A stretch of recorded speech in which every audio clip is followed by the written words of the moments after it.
10 out of 10 perfect fragrances. Now, it's hard to actually say if there is such a thing as a perfect fragrance since everyone has their own idea of perfect.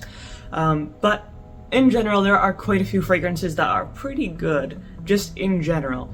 And I will go through some of them, at least in my opinion, in this video. And I'm going to start with probably the most widely accepted, most beloved fragrance, which is Chanel No. 5. This has been around for more than 100 years. Extremely feminine, elegant, just wonderful sort of floral aldehyde fragrance with some very unique base notes including civet, sandalwood, amber, and oak moss. And the base notes really, in my opinion, is what makes Chanel No. 5 so distinct, because there are plenty of floral aldehyde fragrances out there, but usually they're kind of just simple, maybe too sweet, too light. But Chanel No. 5, despite being a floral fragrance, still packs a punch. It's still very unique, timeless, classic, and above all, elegant and sophisticated. So that's probably at least my definition of a 10 out of 10 perfect fragrance, especially also it's long-lasting and has great projection. So I mean, in my opinion, you really can't go wrong with it. Then, if you want a more modern, feminine fragrance, you can also go with Nuit Belle from Lancôme. This is an extremely popular fragrance right now. Very, very sweet and very, very feminine.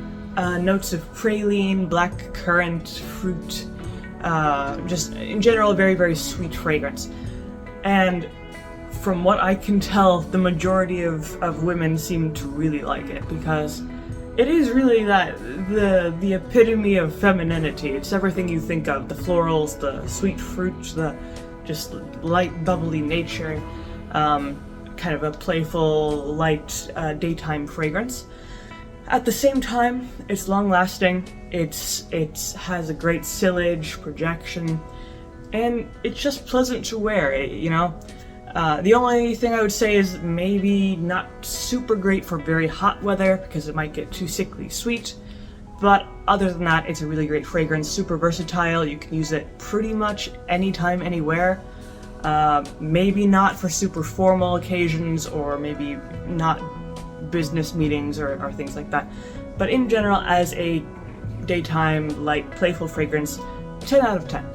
Then, a more subtle fragrance, which I personally quite like, is Not a Perfume by Juliet Has a Gun. So this is definitely a very light fragrance.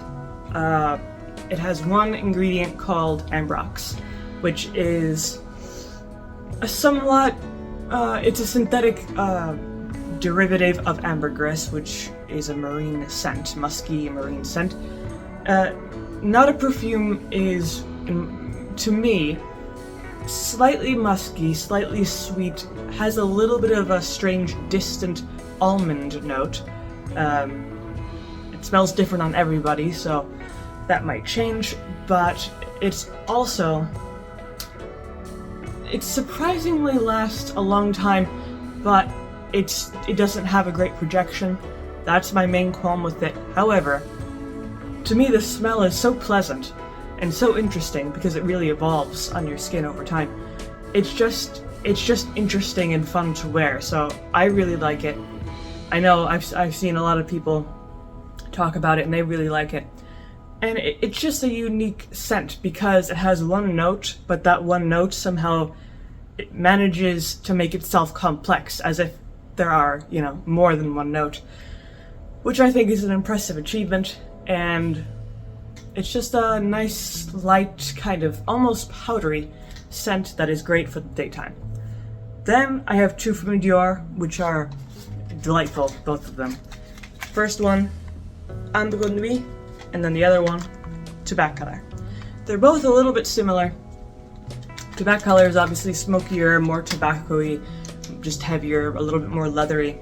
Ambre Nuit is less smoky, but still very ambery, very thick and warm and velvety, very kind of cozy sort of scent.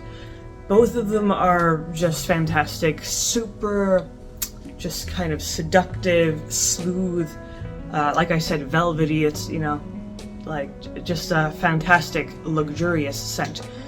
Both of them lean more towards evening wear, but they can also easily be worn during the daytime, especially during cold weather. They're probably not ideal for hot weather situations just because they're already kind of heavy, and heavy notes don't really mix well with heat. But in general, just normal temperatures or cold temperatures, great fragrances. Very good longevity. They'll last, however long you need them, they'll last that long. Also, great projection. They won't fill up the room necessarily, but they'll make themselves noticed in the room. And they're just very attractive, kind of magnetic fragrances. So, for me, those two in particular, 11 out of 10, just above and beyond for those Dior fragrances. And of course, Dior in general produces great fragrances. So you can't really go wrong with them. And those are pretty much my main choices for so-called perfect fragrances. If you have any recommendations or opinions about these fragrances, you can always leave those down in the comment section below. If you like the video, leave a like, maybe subscribe, and I make videos throughout the week, so stick around for those.